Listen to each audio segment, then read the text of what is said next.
Artist Adolf Hitler, what can be said about his works? Mentioning some people draws a certain picture in front of our eyes. In such cases, we can instantly give a characterization: poet, artist, politician, genius, tyrant, misanthrope. Most often these are stamps, but sometimes there can be no halftones.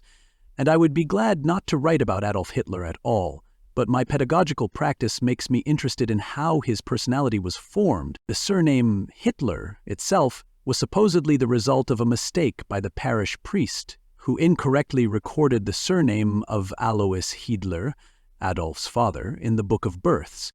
January 7, 1885. Alois Hitler married his grandniece, Clara Polzel.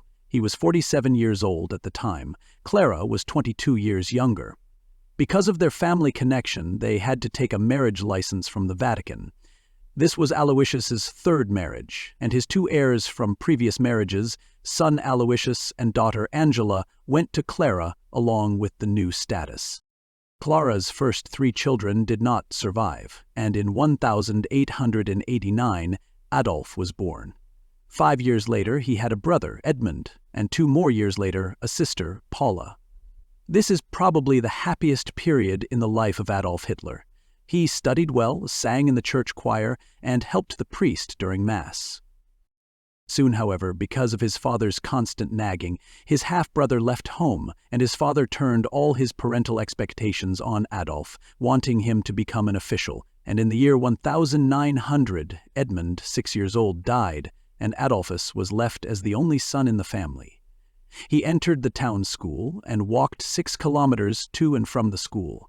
That walk was the only thing he liked about the big school. Who knows what 11-year-old Adolf experienced and changed his mind during these walks, but from the good studies he had only an interest in history, geography, and also to draw.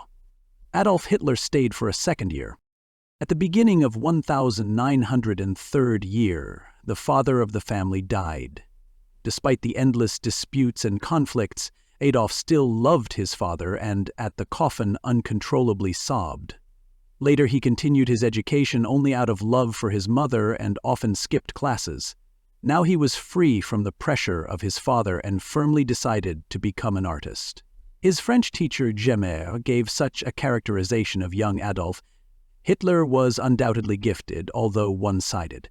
Almost could not control himself, was stubborn, self-willed, willful, and irascible, was not diligent. And in 1907 year, the family suffered another blow. After a long illness, died mother.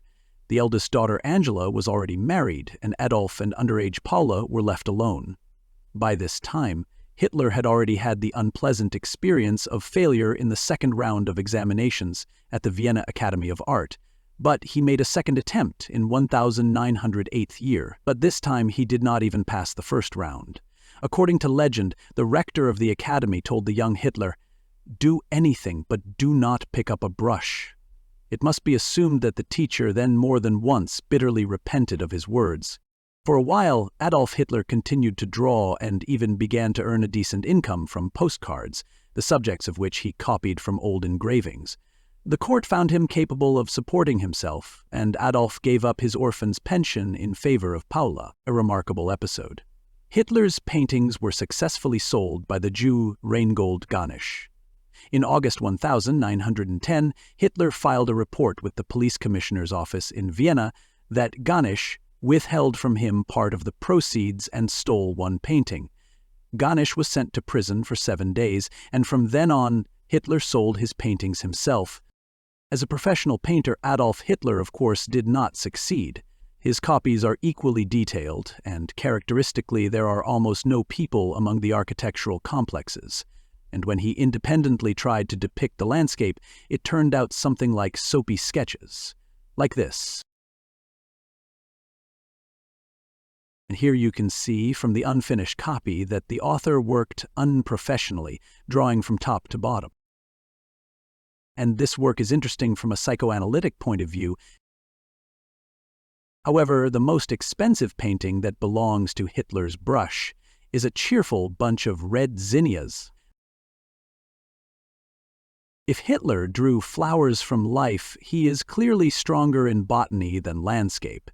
There are some other good graphic works by Adolf Hitler, images of dogs, women's heads, and a portrait of his mother in two views. And judging by the self-portrait, the Führer had a general ability. Too bad he didn't like people and chose a different path. That's all for today. Like it if you liked it. Thanks for watching.